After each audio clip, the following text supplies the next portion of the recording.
The development of the steel industry was a major force in the Industrial Revolution and development of America. The most important contributions came from Andrew Carnegie and his projects in Pittsburgh, Pennsylvania. Andrew Carnegie was born in Scotland, but moved to Allegheny, Pennsylvania at the age of 13. The Carnegie family was very poor and moved to the United States looking for a better life. Always a hard worker, when he moved to Pennsylvania, Carnegie's first job was changing spools of thread in a cotton factory. He worked 6 12-hour days each week and made $1.25 for each week's work. In 1850, Carnegie started working as a telegraph messenger. In 1853, Thomas A. Scott of Pennsylvania Railroad Company employed him as a telegraph operator for the railroad. Railroads were the first big business in America, and with the help of Scott, Carnegie at the age of 20 was able to invest in Adams Express. After the years of working with railroads, Carnegie left to devote his time to the iron works. When he built his first steel plant, he named it after J. Edgar Thomson of the Pennsylvania Railroad, who was a major influence to Carnegie. The profits from this plant were so great that Carnegie and his associates were able to purchase other nearby steel plants and establish the Carnegie Steel Company headquarters down in Pittsburgh. The J. Edgar Thomson plant is still running today under the control of U.S. Steel. Carnegie continued to make advancements at steel plants, the most important being the open hearth furnace system at Homestead plant.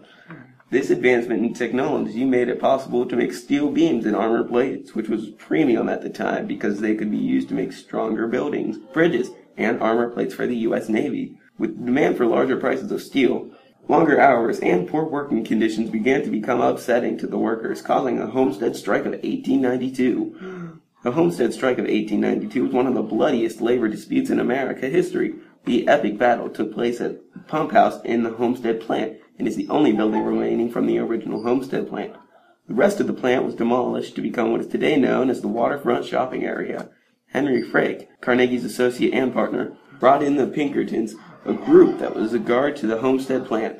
After a long day of conflict, it resulted in the death of 7 strikers, 3 Pinkerton men, and many others wounded and injured. In 1901, Carnegie sold his prosperous steel business to banker J.P. Morgan. J.P. Morgan combined Carnegie Steel with a few other small steel businesses to form the U.S. Steel, which at one point was the largest steel producer in the entire world. U.S. Steel is still producing steel in Pittsburgh, and it has its headquarters located in the U.S. Steel building, located on Grant Street. U.S. Steel's Research and Technology Center is located in the waterfront across from the pump house. Another important building remaining from Pittsburgh's original steel production is the Bose Building. It was originally built as a hotel for the growing workers' ward of Homestead. It was used as a lookout for the steel mills and household newspaper columnists that were converting stories on labor strikes at Carnegie Steel. The building still stands today and is recognized as a historical landmark. In 2002, it was renovated and it is used as a museum to remember the original steel workers and mills of Pittsburgh. The major product in making steel is iron. Iron is mined from the earth and then refined to a usable state.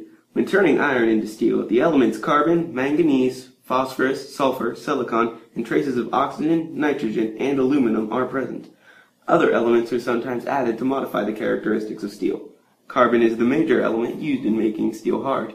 Its content in steel is never more than 2.1%. Alloys with more than 2.1% carbon in weight is known as cast iron and can't be venture-shaped, even when subject to extreme heat. The construction of steel has made an impact in many lives in the city of Pittsburgh. Steel is used for products such as cars, trains, tools, and other materials that need to be strong. Pittsburgh is known for Heinz Field, Mellon Arena, and its 446 bridges that are all made of steel.